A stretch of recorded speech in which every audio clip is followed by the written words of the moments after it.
years of suffering, of pain, of betrayal. But I am still here. It happened in an instant. I didn't see it coming. One moment, I was standing in the living room of the house I built, the house that was supposed to be my legacy, the place I thought my son would one day care for me. The next, I was on the floor, shoved, kicked, and left gasping for air. He shoved me once. The pain was sharp, but not as deep as the humiliation.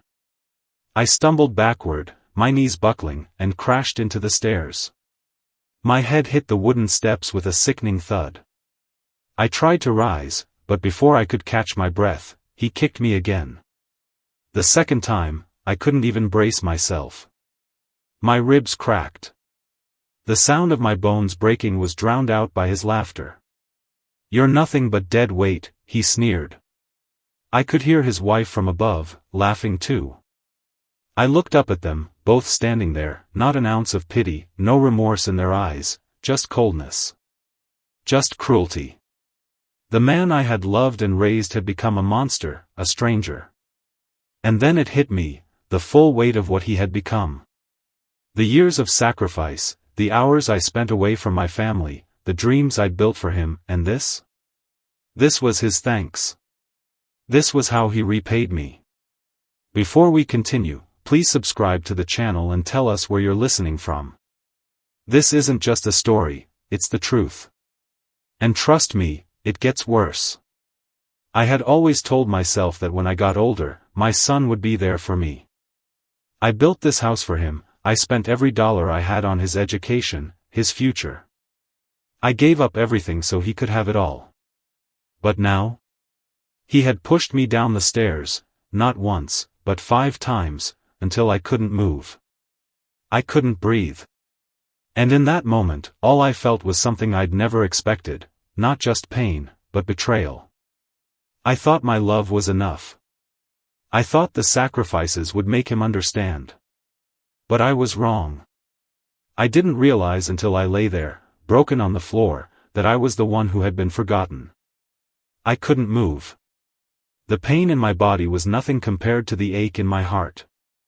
The bruises were already starting to show, purple streaks across my ribs, my back, my face, but the worst part was what I couldn't see. The hurt that didn't leave a mark, but felt deeper than anything physical. I couldn't get up. I just stayed there, lying at the bottom of the stairs, my head spinning, my body completely useless. Every time I tried to lift myself, I felt like my bones were made of glass. The cracks inside me weren't just in my body, they were in the core of everything I'd believed in. I could hear them upstairs. My son and his wife were still talking. Laughing, even. She was telling him how great he was, how strong.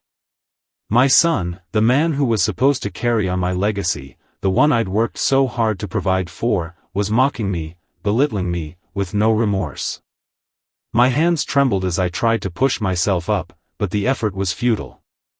I was too weak, too broken. The weight of it all crashed down on me, and for the first time, I felt completely helpless. It wasn't just the physical pain. It was the humiliation. The realization that the man I once held in my arms as a child, the one I sacrificed everything for, had become the person who would bring me to my knees. I wanted to scream, to cry out, but all I could do was lie there in silence. That silence was deafening. It wasn't just the stillness of the house, it was the silence inside me, a silence I'd ignored for far too long.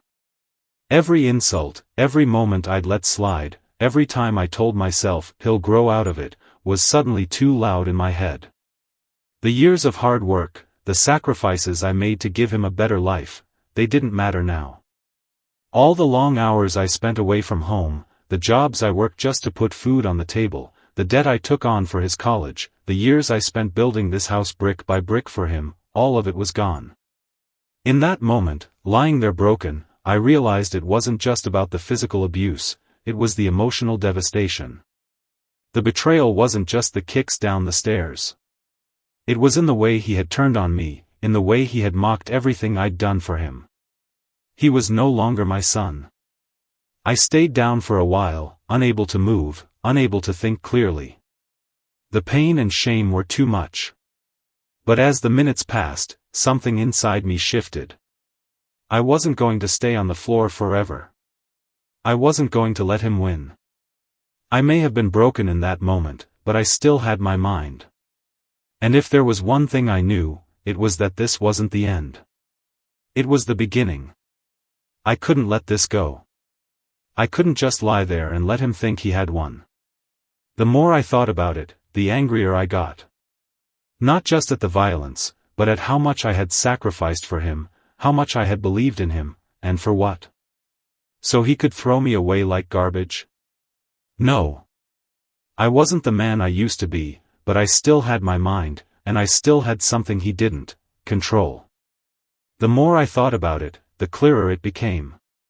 If I wanted to get my life back, if I wanted to feel like I was more than just the man who built his life on a broken dream, I had to fight back.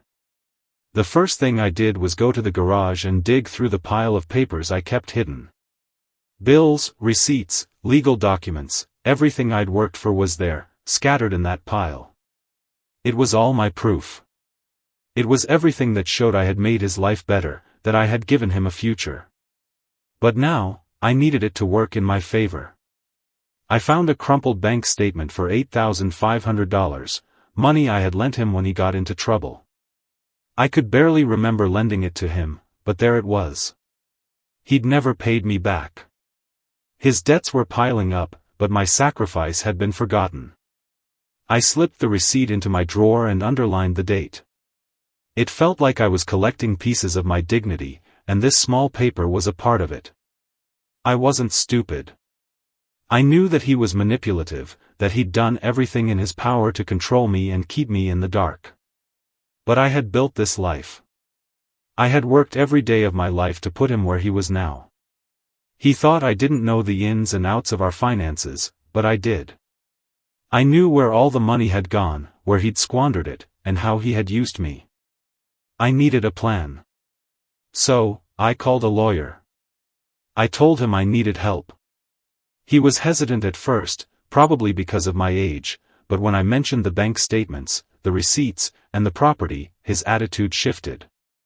I needed someone who could help me take control of what was rightfully mine, and I wasn't about to let my son get away with what he had done. The lawyer told me we could start by gathering evidence, making sure I had everything in order. That meant reaching out to the private investigator I knew. I had always been careful, always thinking ahead, but this was different. I needed to act fast before he noticed. The planning started quietly, in the dead of night when my son was asleep and his wife was watching TV. I wasn't going to let them see me coming. They didn't know it yet, but I was already making my move. As I sat in the dim light of my study, sorting through papers, I couldn't help but think about how different everything had been just a few months ago. My son had been my pride and joy. He was the reason I worked so hard, the reason I sacrificed. But now, I could see the truth: I had been nothing more than a stepping stone for him. The lawyer's office was just a short drive away, and as I gathered my things and walked toward my car, I realized that for the first time in years, I was taking control. The world had been built on my shoulders for too long, and now, it was time to rebuild it on my terms. This wasn't about revenge. It was about justice. And for the first time, I could feel the fire in me growing stronger. The wheels were turning, but I couldn't afford to rush this. The anger inside me was building up, but I knew I had to keep it together. My next move had to be calculated. The problem wasn't just my son's abuse, it was the years of manipulation, the way he'd made me feel small, as if I owed him something for all I had done. He thought he was untouchable, but I had the means to change that. The private investigator came through for me. I had him look into my son's financial records, his accounts, his debts, everything. It was slow work at first, but once I had the results, I was furious. It wasn't just the money he owed me, it was the sheer arrogance of his lifestyle. The amount of credit cards, loans, and unpaid bills, he was living off my sacrifices. But this time, the bills were going to come due. I had a lawyer draft a new will. I wasn't a wealthy man, but what I had, I worked for. The house, the land, the few savings I had, my son had assumed they would be his one day. But I wasn't ready to give him that satisfaction. I had spent too long building a life that now felt like it was slipping through my fingers, and I wasn't going to let him have it, not after what he'd done. The lawyer understood. He drafted the will, cutting my son out entirely. Everything would go to my daughter, to charities I supported, and to the people who had actually treated me with respect. I knew it was a harsh decision, but my son had proven that he didn't deserve anything from me. Not my money. Not my house. Not my legacy. I kept that will hidden, of course. My son had no idea what I was planning. And I wasn't going to give him the chance to find out. I had to be strategic. Every document, every piece of evidence, had to be placed in the right hands. There were other things, too, documents I had quietly gathered over the years, from his failed businesses to his gambling debts. I didn't want to have to use them, but I knew I couldn't ignore them either. They were my lifeline. But it wasn't just about money. It was about power. He had taken so much from me, my health, my dignity, my pride. And now it was my turn to take control. I spent my days gathering more evidence, things that would strengthen my case, things that would prove his cruelty. Every receipt I found, every bill I uncovered, every recording of him mocking me, became a part of my strategy. And when the time came, I would use them all. I wasn't going to let this go unanswered. This wasn't just about reclaiming my life, it was about showing my son that cruelty would not go unpunished. I knew that once I set the plan in motion, there would be no turning back. But that was okay. This was the only way to regain control. Every document I signed, every phone call I made, brought me closer to the justice I deserved. As I stood there in my study, reviewing my notes, I could almost hear his voice, that mocking laugh ringing in my ears. But I wasn't afraid of him anymore. He thought he had broken me, but now I was the one holding the pieces. And I was going to make sure he understood exactly what that meant. Things weren't the same after that. I could feel the tension building between us, and it was only a matter of time before he noticed. He was more on edge, more hostile, and every time we crossed paths, I could feel his anger simmering beneath the surface. I knew what was coming. I could feel the weight of the storm that was about to hit. At first, he didn't seem to suspect anything. He still carried on as usual, ignoring me, belittling me, treating me like an afterthought. But then little things started to shift. The way he looked at me. The way he started to get angry over the smallest things.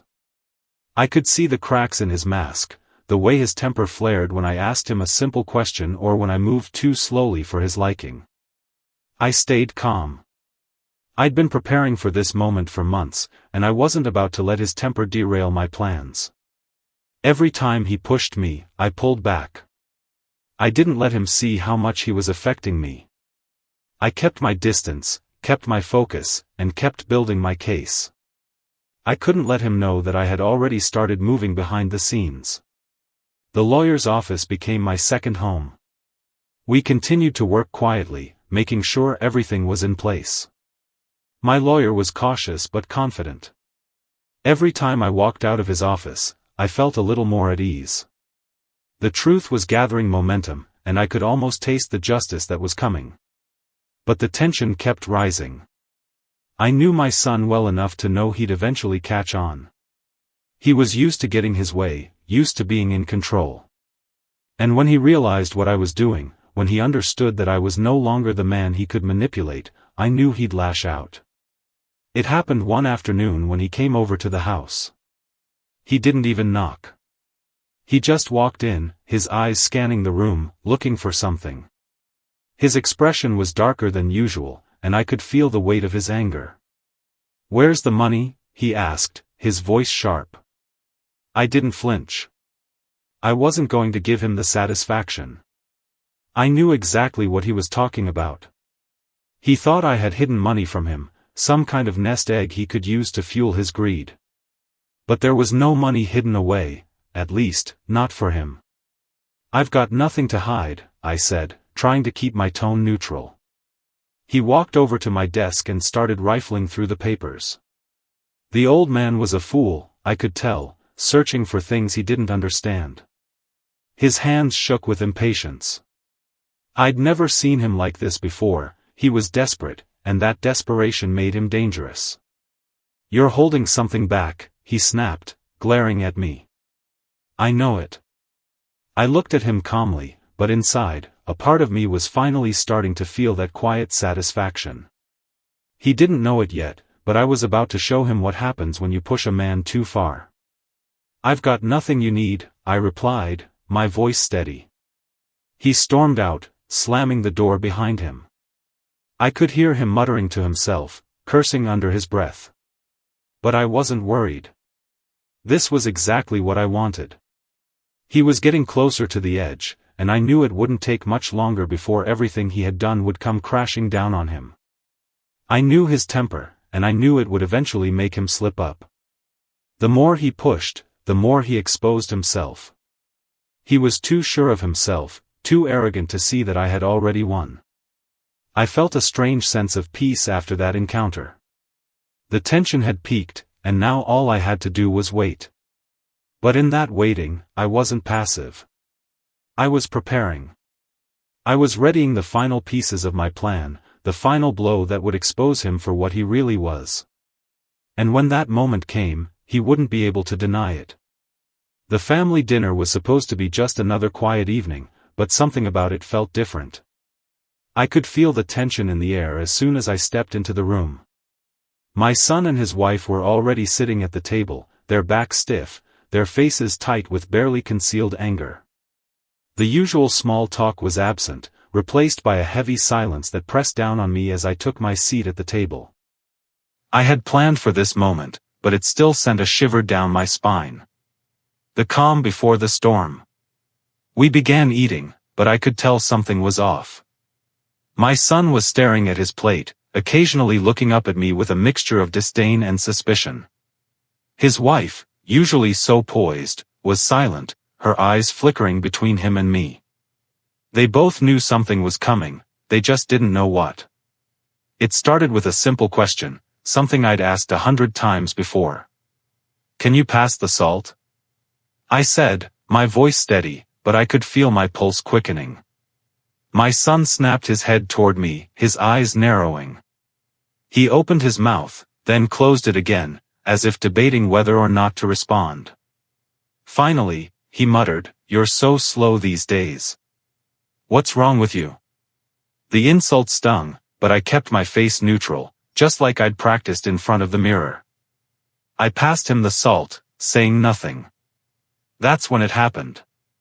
His wife, who had been pretending to be absorbed in her food, suddenly let out a small, mocking laugh. "You should have let him get the salt himself.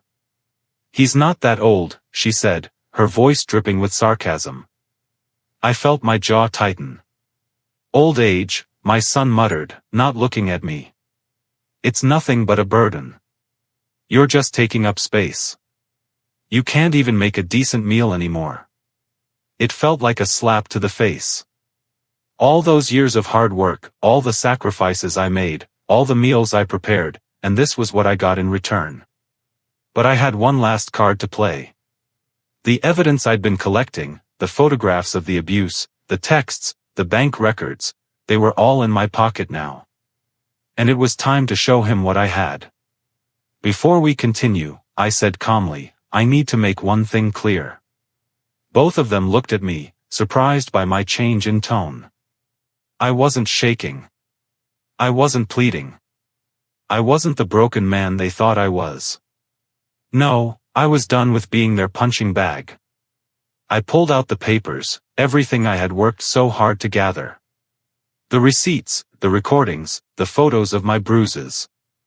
One by one, I placed them on the table. My son's eyes widened as I placed a crumpled receipt for $2,800 in front of him. "I remember this one." "You thought I wouldn't notice," I said softly, my voice steady. But I saw the bill for your gambling debts. I covered it. Again. He froze. His wife shot him a confused look, but he didn't answer. He couldn't. You think you're entitled to everything I have because you're my son, I said, the words coming out like a low growl. But you're wrong. I've given you more than you'll ever understand, and this is how you repay me. The silence that followed felt suffocating.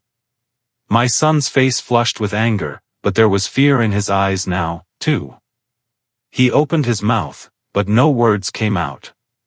He looked at his wife, who was staring at him now, unsure of how to react. He had no idea what was coming next. I pulled out the new will from my jacket pocket, placing it squarely in front of him. Everything I've worked for, everything I've built, this house, this life, it's all mine. And it will not go to you. I've made sure of that. The color drained from his face as his hands shook. I leaned back in my chair, watching as the truth sank in. I had planned for this moment, his arrogance, his sense of entitlement, and now I was taking it all from him. Everything you've been living on, the house, the money, the lifestyle, all of it, gone. You'll get nothing. His wife's face twisted in disbelief. You can't do that, she muttered, but the fear in her eyes betrayed her words. Oh, I can, I said quietly. And I will. There it was, the moment I'd been waiting for. The silence felt heavier now, like the air had turned to lead. My son's expression twisted between anger and desperation. This isn't over, he finally said, his voice trembling. But the fight had gone out of him. I stood up, leaving the papers on the table. You're right. It's not over. But it's over for you. I could see it in his eyes, the shift from arrogance to fear. The house of cards he'd built was crumbling before him. The world he'd taken for granted was slipping away, and now, there was nothing he could do to stop it. The fallout was immediate. The moment I walked away from that dinner, I knew nothing would ever be the same. I had exposed him, my son, the man I had spent years protecting and sacrificing for. And now, everything had changed. The first sign came the next morning. I was sitting in my study, going over some old paperwork when I heard the knock at the door. I wasn't expecting anyone, but when I opened it, I saw my son standing there, his face pale, his usual arrogance replaced by something I hadn't seen in years, fear. Dad, he started, his voice hesitant, as if testing the waters. We need to talk. I didn't say anything at first. I just stood there, watching him, waiting. I could see his eyes darting to the papers I had left on the table, the will, the receipts, the evidence. I didn't need to say anything more. He knew. You can't do this, he muttered, more to himself than to me. I'm your son. You owe me this. I looked at him, really looked at him. The man who once seemed so full of potential, so full of promise, had become a stranger. The bitterness, the cruelty, the manipulation, it was all so clear now. The son I had raised was gone. No, I said quietly, my voice steady. I don't owe you anything. I gave you everything. And you repaid me with this. I pointed to the papers on the table, the physical proof of his betrayal. He stepped forward, but I didn't flinch. Instead, I walked over to the desk and opened a drawer, pulling out the legal documents that would seal his fate. You have no idea how much I've protected you. All these years, I've shielded you from the consequences of your actions. But not anymore. His face twisted with rage as he slammed his fist against the doorframe. You're making a huge mistake. I shook my head slowly. No, son. The mistake was giving you everything I had, only for you to turn around and destroy me. I'm not going to sit here and let you ruin what's left of my life. He didn't answer right away. His gaze shifted between the papers and my face, and for a moment, I saw something else in his eyes, a flicker of doubt. But it was gone as quickly as it came, replaced by pure, unrelenting anger. "I'll make sure you regret this," he snarled, his voice low and dangerous. I didn't respond. There was nothing more to say. I had already made my decision. He had no idea how far I would go. The days that followed were a blur of phone calls, emails, and meetings with my lawyer. The son who once relied on me was now scrambling to cover his tracks, trying to manipulate anyone he could into believing he was the victim. But the truth was out, and there was no going back. I could hear the whispers from neighbors, even relatives. They had all seen the cracks in his facade, but they didn't know the extent of the cruelty. They didn't know what he had done to me. They didn't know how deep the betrayal ran. But they would. And so would the world. I could feel the walls closing in around him. At work, he started getting strange looks, and whispers followed him through the halls. The same colleagues who had once admired him now avoided him. His wife, who had once stood by him in silence, was now seeing the man she married for who he truly was. The investigation into his actions moved quickly. Police reports were filed, witnesses were contacted, and everything I had painstakingly gathered over the years was being put to use. He couldn't run from the truth anymore. The real twist came when I heard from his boss. His company had suspended him indefinitely. Word was spreading fast. People were starting to see him for who he truly was, and it was only a matter of time before it all unraveled. And that was just the beginning. As I sat in my living room, the reality of what was happening started to sink in. The man I had called my son, my flesh and blood, was now a pariah. His life, his reputation, his world was crumbling before his eyes. But I didn't feel sorry for him. Not one bit. He had made his bed, and now he had to lie in it. As the days turned into weeks, I saw the changes in him. He grew more paranoid, more desperate. His calls became more frequent, but I didn't pick up. He sent messages, but I ignored them all. I didn't need to say a word anymore. The world was speaking for me. And as I sat back, watching the consequences unfold, I realized something profound. It wasn't the money that mattered. It wasn't the house or the possessions. It was the power of truth. The power of standing up when everyone expects you to stay down. I had fought for justice, and I was starting to see it unfold in real time. The man who had tried to crush me had become the one who was being crushed. And for the first time in years, I felt a strange peace settle over me. The battle was far from over, but the end was in sight. The day of the court hearing came, and I couldn't shake the feeling that this was it, the final chapter of a story that had consumed my life for far too long. I stood in front of the mirror, still feeling the weight of my bruises from the last time my son had attacked me. The marks were fading, but the memory of his cruelty would never leave me. The old man in the mirror looked back at me, not broken but stronger than I'd been in years. I was ready for this. It had taken everything I had to get here, but today, I would expose the truth. My son thought he had won. He thought he could crush me, bury me in humiliation. But now, it was time for him to face what he had done. He would be exposed, and justice would be served. I arrived at the courthouse early.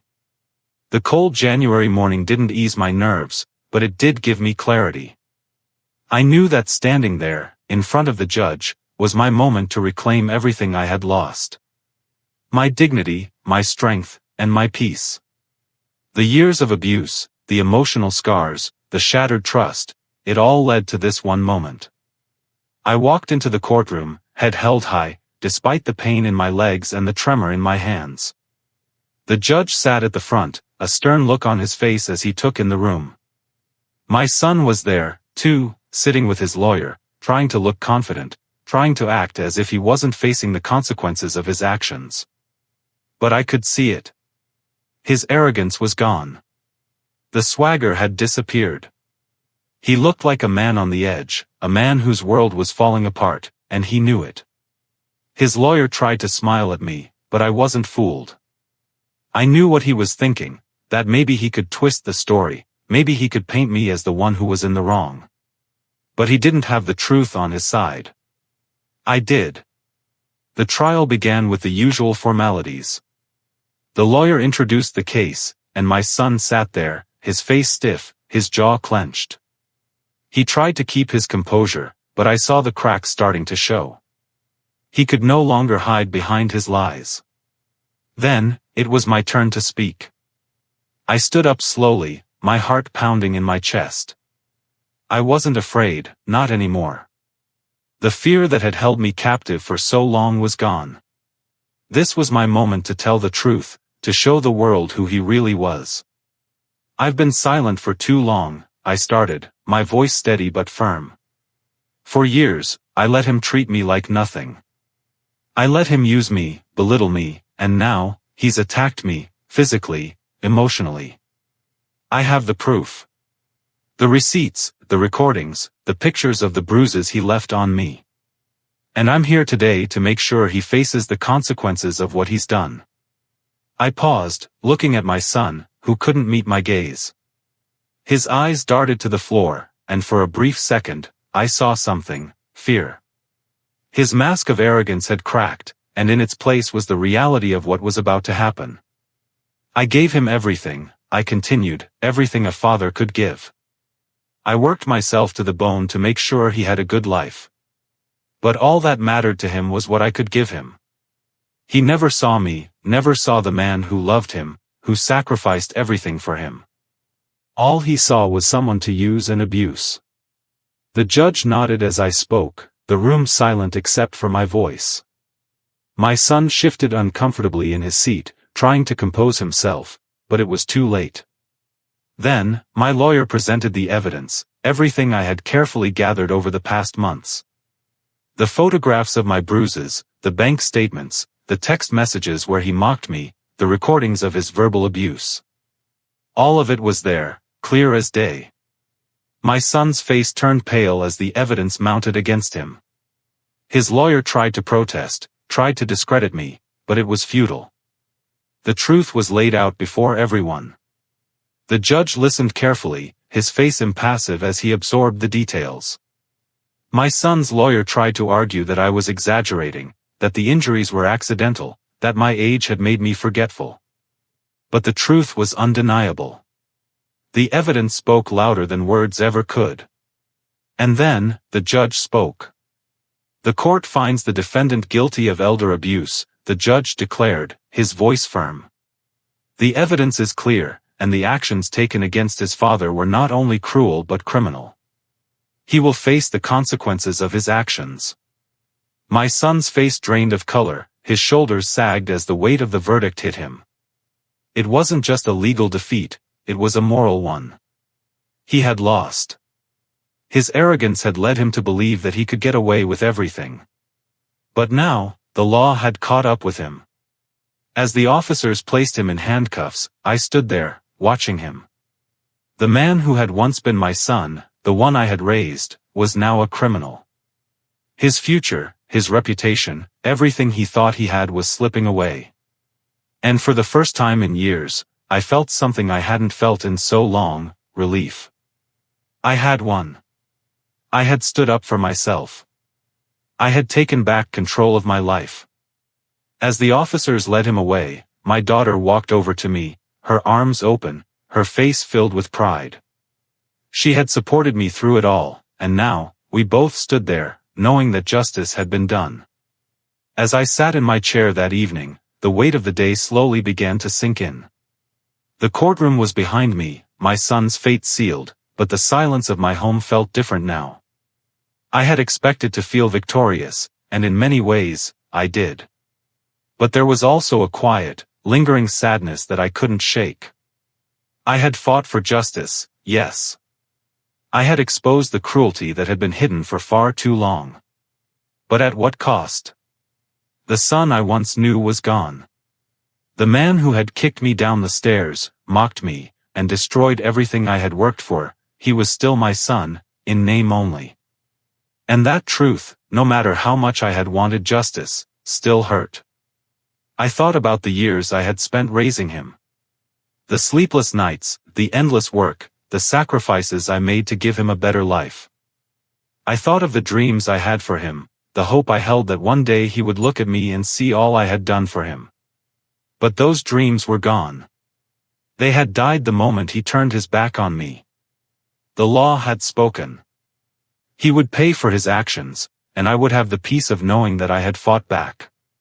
But as I sat in the quiet of my living room, with nothing but the fading light of the day spilling in through the windows, I couldn't help but wonder if any of it had been worth it.